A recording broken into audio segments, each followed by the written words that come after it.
Seven Floors of Hell is open every Thursday, Friday, and Saturday. You can go to JoBooEvilEvents.com for the full details and information. I'll throw you this 4-pack here for caller 10, Seven Floors of Hell, through Halloween. 216-578-1007 or 800-348-1007. One of life's most pressing questions. What do I like about Alan Cox? Finally answered. All right, I don't like much about you. The Alan Cox Show. On 100.7 WMMS. I don't get why, but they are. The egg ones for Easter are the best. Yeah. I don't know what it is. They're different. It's good. Maybe it's just because there's more peanut butter. Maybe. Top tier, though, for sure. Well, Now, I think...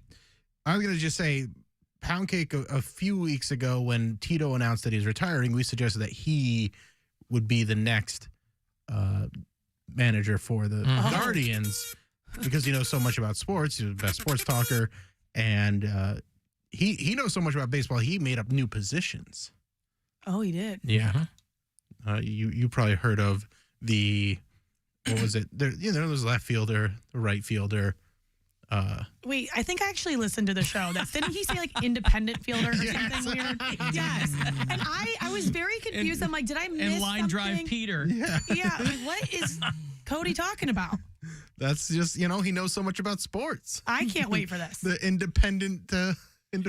Independent fielder. I don't need you judging me. I'm not. I actually like that name. I wish there was an independent fielder. Right. Prince Fielder, independent fielder. And line drive Peter. This is my thug thizzle. Okay. This is what I do. Were both of your parents educators? No. Okay, because somebody was texting me wanting to know if your mom or an aunt was a teacher at Lake. No. She had a Mrs. Linton and was curious if that was your mom. Interesting. Maybe that's someone in that Linton family that took Bridget_Linton. All right. Why I had the 8. Yes. But it's your lucky number, you said. It is. Yeah. Yep. So it all worked out. Yeah, for sure. How did you arrive at that as your lucky number? So it's weird. Everything, like a first in life, like according to sports mainly, I was always number 8. Like first time trying out for cheerleading. Okay. 100 girls try out, I'm number 8. My very first Mid-American Championship of Irish dance, I'm 6 years old. I get number 8. Then my first nationals. And I'm telling you, there's like hundreds of girls that compete, so it's really random. You just get the number 8. It's just a single digit for every first. So that was Mid-American Championship, nationals, worlds, everything. And I always did well on my first. Okay. And so I'm like, this must be my number. For my wife, it's 13. 13 is the, It just fits. Yeah. Alan, everybody should wait until November 1st and then get all that sweet half-off candy. True. Good point. Mm-hmm. But why don't you wait until the day after Halloween? You have to get there early if you want Reese's half off because those are a seller. Like those, the garbage candy will be hanging out. If you want anything like Brock's, it's fine. Bit-O Honey or Bridge Mix. I still feel like it's a better option to get a Reese's in bulk. Yeah. Rather than doing this vending machine thing every single day. Is it Reese's Cody. or Reese's? Reese's. You guys keep saying Reese's, and I that's know Reese's. Reese's Pieces. I like the small ones. I like those tiny, the individually wrapped ones. Not I like as good as like the egg. I like the Christmas thin tree. one. That's too much. Yeah, you'll get Isn't to it? know this with him. That's too much. I'm very fastidious with my food. No. Are you a light eater? Yeah. I guess. I mean, I don't like rich, heavy, thick foods, But I do have a sweet tooth that I'm constantly trying to get under wraps. But the Reese's, for me, it's better if they're like either thin or small. You're talking about like the big fat bunnies and the... No, I mean, now you're being dramatic. They're not like big fat bunnies. No, they're life-size rabbits rendered in peanut butter and chocolate. No, I'm talking the little eggs, the little Christmas tree. Right now, the little pumpkins. It's good. They're shaped in whatever the holiday is. Yeah, but they're like thick, aren't they? Aren't they? Not that thick. No. All right. It's a little thicker than a regular one, but nothing crazy. THICCC. Thick boy. Them thick ones. What's your go-to if you do Halloween, like just Like candy-wise or costume-wise? What do we ask? Both. Well, this year it's going to be all Barbies. It's a good thing there's so many goddamn Barbies because every girl is going to be Barbie this year. Yeah, you're probably right. Yeah. So I actually don't have that big of a sweet tooth. If I have a choice between like potato chips and Oh, you're Reese's. salty. Yeah, I'm more salty. But if I am going to do candy, I do like the holiday version of Reese's. The Reese's. Reese's. Okay. What do you Reese's. Reese's. Reese's. Don't listen. Like the name is Reese and it's possessive. Yeah. So I guess I've been Reese's. saying it wrong. I say Reese's. Pieces. You'll hear people say, our buddy Brian Kenny does. Brian has a great Reese's name. Pieces. Yeah. You'll hear people say. Oh, yeah. It's If I not say Reese's Pieces. I don't know what I say. Reese's. They're Pieces. Reese's and they're his pieces. They're not Reese's Pieces. What's been your best Halloween costume ever? It's very problematic, and it would get me canceled, except that I think I was 6 or 7 years old. I was Mr. T with a bald cap and the mohawk and shoe polish over my entire face. You did not. I've told the story before. I don't remember that. There are photos somewhere of me as a kid because the A-Team was like my favorite show that was on TV, and I was Mr. T, except we got the wrong kind of glue for the bald cap. So it was just murder getting the thing off. And I had we did the whole thing, and I had brown makeup on my face. But again, I was like a 40-year-old kid. So when I got to be like 10 or 11, I was like, I'm not trick-or-treating anymore. This is stupid. So I didn't, so you don't dress up as an adult? No. You have, though. You did. Because my wife loves Halloween. Yeah. So if she says, like, this year we're dressing up because we're going to a party, I said, what do you want to do? We'll toss it around. We spent an hour on the way to Louisville coming up with a costume. Years ago, we dressed as the Shining Twins because that's like her favorite movie. So I put on the dress and the whole thing. And it was funny, right? It's a classic. But Batman Zell. I was Batman Zell, yeah. But I don't. Burger King Diamond. I'll do if we're gonna go somewhere and do something. Yes, but I'm not a guy who cares about Halloween or dresses up. You got a Halloween costume ready to go this year? No, I don't actually. I'm not a huge Halloween person. I don't like scary things. Like you were talking about that haunted house. People would have to pay me a lot of money to go through a haunted house. You don't want to get scared and surprised and shocked. I don't understand that people pay money to get scared. Okay. That is crazy. I don't like scary movies. None of the only Halloween movie I watch is Hocus Pocus. That's Poundcakes. Yeah, you I two went as are with like. Fred Sanderson for Halloween. Oh, that's a years good back. one. That's a good one. My best costume ever, which I probably should recycle. It's been a long enough time. I was Pretty Woman. So Julia Roberts. Oh, that's a good With one. the hooker boots and everything? Yeah. Yeah. Mini skirt. Yeah, fine. Dress up like that.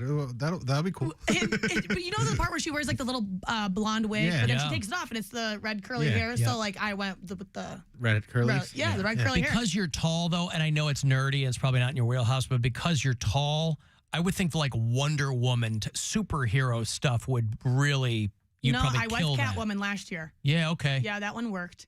So we did this thing at the Browns game. But most of your face is covered up with Catwoman. I just I was the Halle Berry version.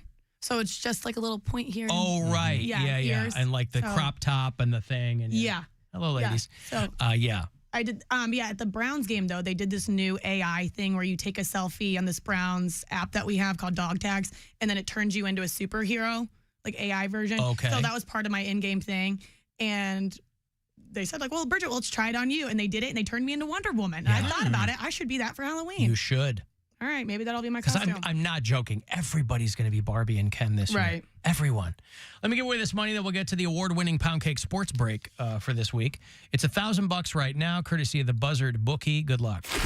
This is your chance to bet with the Buzzard Bookie and win $1,000 now. Enter this nationwide keyword at WMMS.com. Check. That's check. Enter it now at WMMS.com. Play ball! This is a Poundcake Sports Break.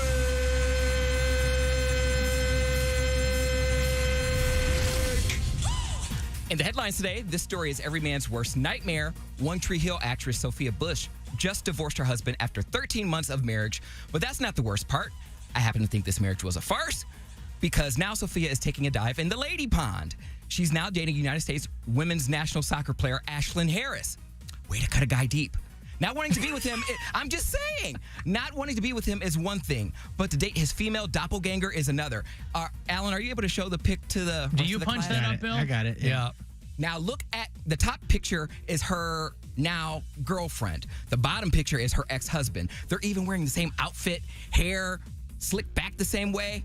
Wait, we need the other girl. The other picture. Okay, there you go. It's like one. Okay. Can you Yep. see it? Yes. Now, can you imagine how her ex-husband feels in the media where it says, right? Okay. Sorry. There's the one picture of her. Can as you, the other one. Yeah, can you understand, or I'm sorry, can you imagine how Sophia's ex-husband feels where it says all over the media, Sophia's dating a hot young soccer stud? Oh, it's a stud, too. Yeah. Yeah, see, that's what we joke here on the Sports Break. You're wrong for that, Sophia. You're hurting that man's pride, but he should have known. He should have seen it coming. I mean, your last name is Bush, after all. Sending blessings to all parties involved. Also, if you want to see how I'll act in a suite at the Browns game or even a Kiss show, wonder no more. This woman is my spirit animal. This Chargers fan went viral for her enthusiasm and facial expressions during the game, and fans are accusing her of being a paid actress or even AI. Well, her name is Marianne Dew, and here she is speaking about the topic. I am a little bit in shock. It's been a whirlwind. I'm kind of low key. I cheer for my team, and that's what I do. I've always done that, and to be able, during the game, I kept getting messages, and I wasn't looking at them because I'm like, okay, I'm in this game. And then when I finally heard that it made it on Monday Night Football, I was like, okay, whatever, it's not a big deal. And then I started getting messages, and then I was a little bit shocked. But it's been a whirlwind. It's been kind of fun outside of my normal routine. Getting the kids to school this morning was a little bit insane, and hoping that, their friends treat them good today, knowing that they have a crazy mom. Yeah. But other than that, yeah, it's been a little bit different of routine, and it sometimes it's kind of fun because, diehard fans, to be able to recognize as a diehard fan is kind of neat. They tell us you're being paid. I'm like, I wish I was being paid. Like, if they only knew this is how I am every day. Mm-hmm. My kids are like, Mommy, that's how you are at my flag football game. I mean, why do they think you're getting paid? I'm like, I know, but they don't know me. They don't know her like that. But she says she's not being paid. But that's the only way I would be able to show up to a football game like that, making those facial expressions. So if that job's still available, I'm in need of another side hustle. But I love this woman, though. A quote from her that we didn't play was, to anybody that thinks I'm paid, I'm still eating ramen noodles. Yes, I said ramen noodles. I say ramen too. See? Yeah, we know you both say Reese's. Yeah, Reese's and ramen. They always get at me because it's like, it's ramen. I said, I've grown up saying ramen. Uh-huh. It must be an AK Rowdy thing. Yeah. Oh, Miss Do you, boo-boo?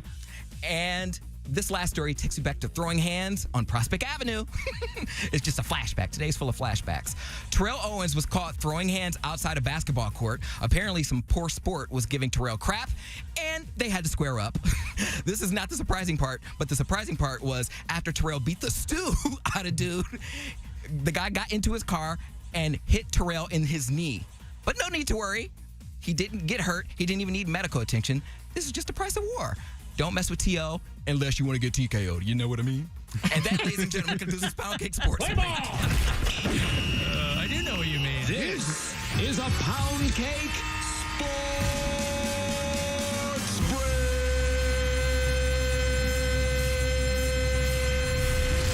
Did you say beat the stew out of him? That is definitely the longest sports break we've ever had. Pretty good. Wait, I am a huge fan. Yeah. Thank you. Poundcake, that was great. Pretty good, I right? was very entertained. I was giving you a round of applause.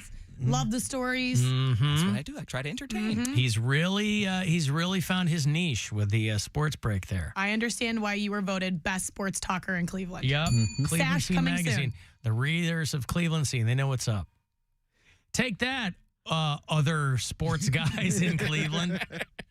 How do you like them apples? Mm-hmm. Yeah, that Sophia Bush thing is wild, isn't it?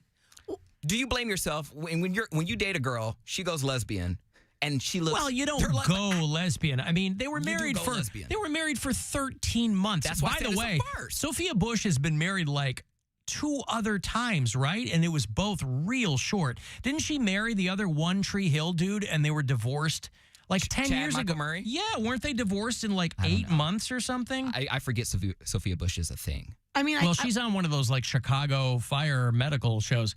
Yeah, she married Chad Michael Murray, and they were divorced in like 8 months or something. So maybe marriage is not her second husband. They got married in 2022. Oh, is that this guy? Yeah. Yeah. Okay. Yeah. I'm sorry. But like I said, even if you take out the lesbian part, okay, they were married for 13 months, but she looks just like her ex. Yeah, the new one, that's the pretty wild. similarities between us, That is so hilarious. She's like, I need a version of you with some little different equipment. I like you better with strapped. Yeah, she and Chad Michael Murray were married for 5 months. 5 months. 5 months. Wow. So, and dating a woman doesn't make you a lesbian, by the way. She's dipping her toe. Who knows? Okay, so dating a man doesn't make you gay? Perfect. No. I'll find my mate. All right. Come on. No, you might be right. These two might get married and be married for 20 years. Who knows? She's at least bi. Like, you can't just publicly go, like, announce your relationship and then... Well, she might not be doing everything, is what I'm saying. It could be just a companionship. There you go. Lindsay Lohan dated a DJ, like a female DJ, for a little bit. She was a stud, too. Who, DJ Rap? Who did she date? Oh, I forget the name of Paris. Her name's Paris Hilton. That's the world-renowned female DJ you're trying to think of. There was this little thought DJ, and she looked like DJ Thought, like a Twinkie gay, and she was totally DJ Twinkie. No, oh, but she dated a lot of I think she dated Ronda Rousey for a little bit too. I don't remember, but all right, she got around. I have to say, I am a huge fan of the Superfan Chargers fan. I agree. I appreciate she her was passion. having a great time. And then someone dug up a photo of her wearing a Vikings jersey and wearing all purple and They saying gotta discredit her. And so people are like, okay, this is all fake. But no, the backstory is she mentioned her son, which my nephews are the same way. Like, they play football and their team is named after an NFL team. Mm-hmm. Like, my nephew plays for the Seattle Seahawks, but he lives in Columbus, Ohio. So that was her son. Yeah, it's licensed out to these Pee-wee teams. Youth teams. So what I read is that she grew up in Minnesota. So she's like, the Vikings were my team growing up, and now I live in LA. See, this is why the internet is crazy. Yeah. I read that it was... No, that might be right, too. No, I read the same thing that Bridget read, where it was... Well, she says it in the interview where she was on Pat McAfee, and she said that my kids play football, and, I go and I act this crazy at their games, too. Yeah. Well, good for her. So I appreciate her passion. Yeah. At least she's not like the other crazy sports fans beating each other up at games. Right. Did you see that? The Bears fans, Alan, beating the crap out of each other? I did. Chicago fans like to fight each other, all right? When I went to a Blackhawks game as a kid and the people were punching each other next to me, it was amazing. I couldn't get over it. Okay, let me take a break here. If you want to send a text for anything, 35192 to do that. AlanCoxShow.com to watch, and we'll be back. The Alan Cox Show on 100.7 WMMS.